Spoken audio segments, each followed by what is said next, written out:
Welcome to the Light Reading Podcast, this time in video and audio form. I'm Phil Harvey. I'm an editor here at Light Reading, and today we're discussing private networks with Pablo Tomasi. He's a principal analyst covering private networks for Omdia. Hey, Pablo, how are you? Very good, thanks. How are you, Phil, today?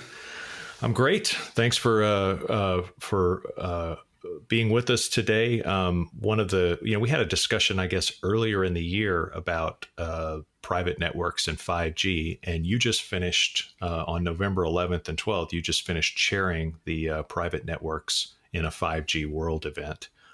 So let's start the discussion there. I guess one of the big themes for the event was talking about the business case for private networks. That was definitely one of the panels. And then, of course, you gave a market overview.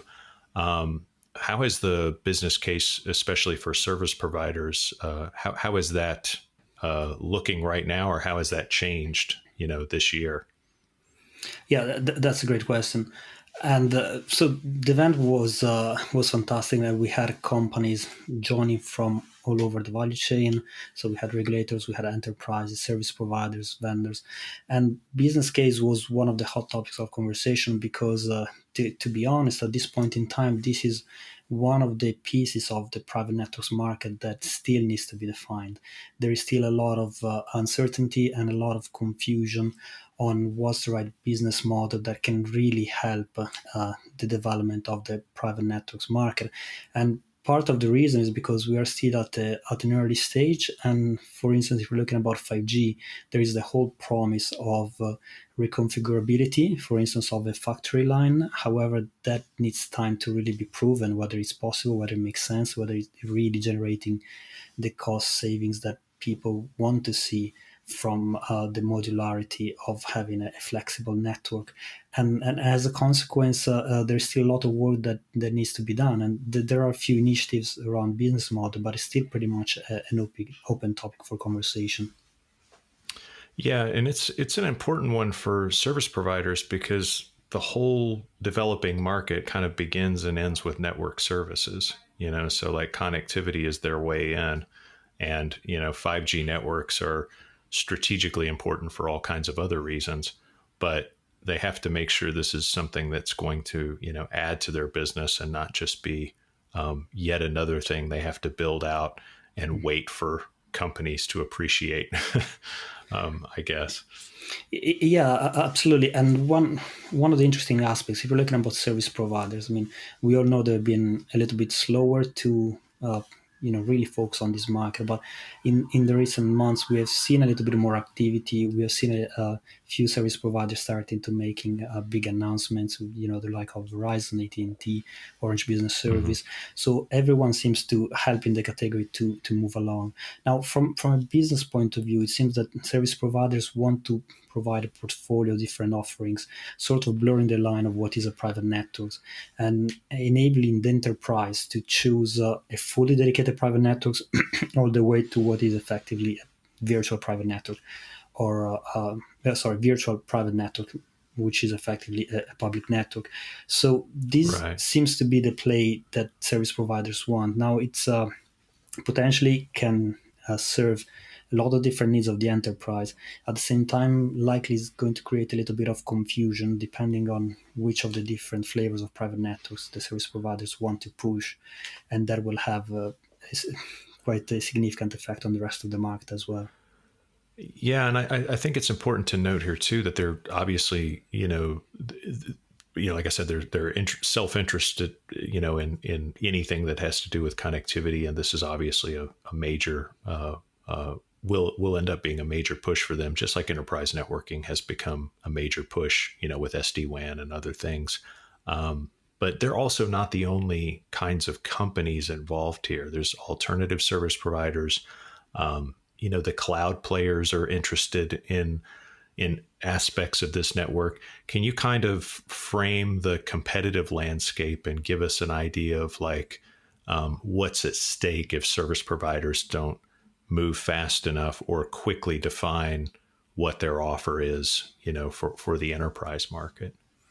But I mean, the bottom line is if service providers are not fast enough, are not clear enough with what they want to achieve, then they risk to lose potentially additional opportunities. And there are, as you said correctly, there are a lot of other companies that are more than willing to take those revenues away from Yeah. the potential hands of service providers. Now, you mentioned alternative service providers, and there were a few of those type of companies at the event. So one was Adscom, was Mhm. formerly Ucovercot, and now is part of the Cellnex group. And Okay.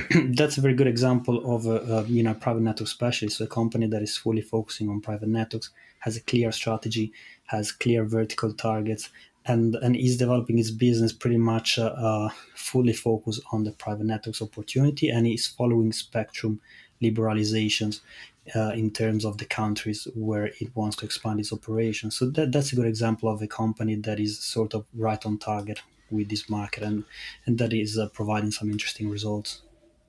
Yeah, CBRS and the spectrum evolution has become a big story here because now you have more than just the usual telcos getting access to licenses for providing high bandwidth, high throughput wireless services. It's interesting too because the alternative service providers, even though they're not as well capitalized as the big telcos and the incumbents, that focus that they have is really an advantage because they don't have to worry about a consumer business or like the example you gave in the Cellnex group. They don't have a dozen other things that they're thinking about. They're just focused on private networks. So yeah, speed to market's going to be a big issue. Do you see some CBRS opportunities for service providers in this space? I mean, absolutely. CBRS, like, it's a great initiative and it's opening a lot of different doors. And CBRS is not just private networks. I think we may Mm-hmm. have discussed this before. So you have fixed wireless access, and you can improve your network densification and things like that. So there are different opportunities alongside private networks. Now, if we look at spectrum a little bit more in general, what's interesting is that a spectrum often is sort of underrated as an enabler of the market, but from the event it was clear once you start liberalizing spectrum, then the ecosystem starts to grow. You have players coming into the market, and there were a couple of regulators presenting from Germany and from Finland, and this was clear that once you start opening up the spectrum, then the private networks market start to develop. And at the same time, this is also important because different spectrum bands will provide different type of opportunities, and this is an area of the market that is evolving quite rapidly. Okay. Yeah, that's true as well. I guess you're only going to be able to provide certain services on certain types of spectrum. This is also kind of opening up, I guess, what I would consider, in parallel with private networks activity kind of taking shape.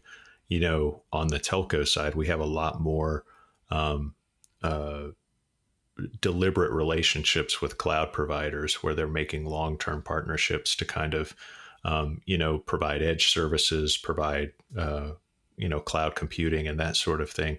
It got me to thinking that maybe private networks affords some of the same opportunities for service providers. Have Has that been happening? Has there been like some really like effective strategic partnerships starting to take shape here?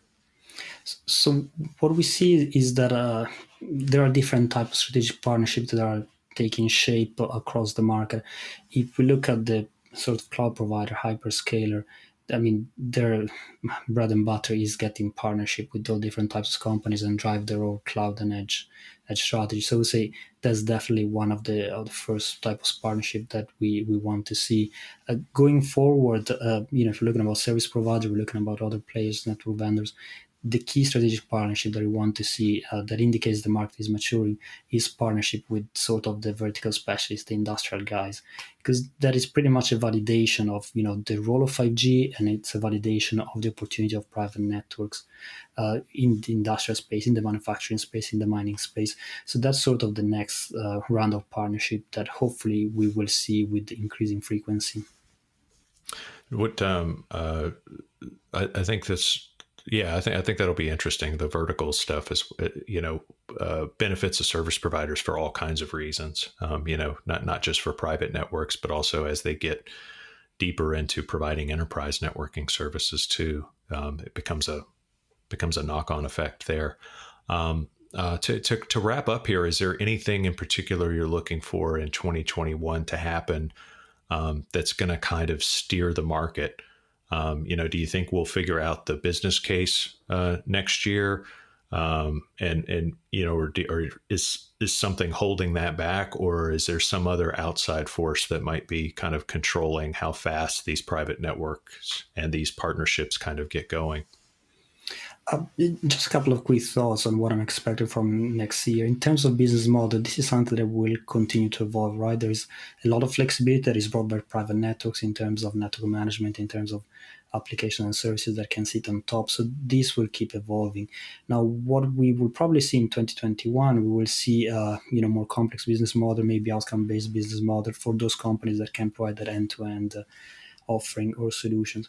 And something else to see, or probably not to see in the coming year, is 5G, in the sense that 5G is a conversation that will continue to shape the market, and it's a conversation that must happen. However, next year the market will still be dominated by LTE, so next year will not be the year of 5G, and few enterprises were quite clear during the conference. We are not there yet with 5G, so we need to work a little bit more, but that's clearly the right direction to go. Yeah, that's true. Yeah, 5G is definitely going to continue to steer all the conversations in the telco and connectivity space for definitely for the next 12 to 18 months. Let's see. So the event, you can still access the event online. You can register and get the archives if you. It's an Informatech event called Private Networks in a 5G World. So just search that or go to informatech.com and you can find information about that event. Also, if you're an Omdia client, and you probably should be, look for Pablo Tomasi's 2021 trends piece on private networks. He outlines 4 key trends to look for in 2021. We talked about a couple here, but I'm not going to give them all away. Pablo, thanks so much for taking the time. I appreciate it. Thanks for having me.